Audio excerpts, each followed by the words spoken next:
الإخوان، السلام عليكم. نتمنى تكونوا بخير وعلى خير وبصحة جيدة إن شاء الله وانتم كتشاهدوا هذا الفيديو.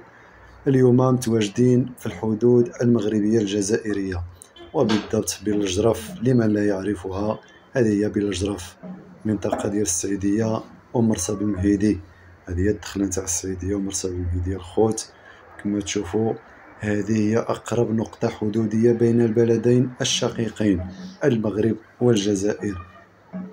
شوفوا الخوت، الأجواء كي دايرة، أجواء رائعة كما راكم تشوفوا. هذه هي الإخوة في الجزائر، الله يبارك. كما راكم تشوفوا هما يطلعوا علينا مورا الكرياج. تحياتي لهم. هذا المنبر كما راكم تشوفوا، هذه هي أقرب نقطة حدودية بين المغرب والجزائر. شوف يا سبحان الله، الأجواء كي دايرة، الله يبارك. شوف هذا الكاميو هذا واش كان راه يدير تما. تحياتي. ها هو الطوبيس تاع الجزائر كما راكم تشوفوا. وهذه اللي منا، هذه هي الجهة تاع المغرب كما راكم تشوفوا. الجهة تاع المغرب، الله يبارك. العلم المغربي ما شاء الله يرفرف في السماء كما راكم تشوفوا. واحد الجو رائع رائع، الله يبارك.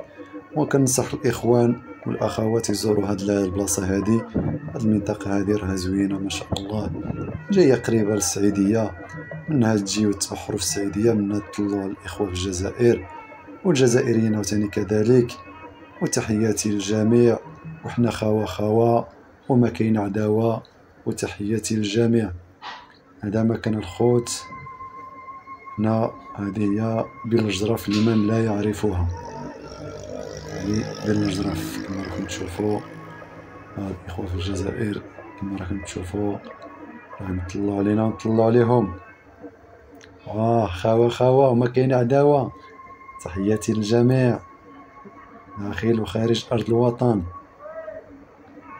المغاربة عاوتاني ما شاء الله، الله يبارك. هانتوما الخوت، هذه هي بلجرف لمن لا يعرفها، اللي هي في الدخلة نتاع السعيدية ومرسى بالمهيدي. هذه هي الطريق كما راكم تشوفوا، هذه الطريق الدخلة نتاع السعيدية. ومن لهيه كما راكم تشوفوا في الضفة الأخرى كاين الطريق ديال اللي كتدخل لمرسى بالمهيدي الجزائر. الخوت، هادشي مكان. هاد الفيديو هما القهيوة، الله يبارك. اللي بغا يجي لهاد البلاصة، راه بلاصة سياحية. مول القهيوة، الا بغا يدير شي انسان يريح يدير شي قهيوة، ها مول القهيوة. وعندو المشروبات ما شاء الله، والزريعة. المهم اي حاجة اللي بغيتها موجودة. هذا مكان الخوت كما راكم تشوفوا. والإخوة في الجزائر عاوتاني كذلك.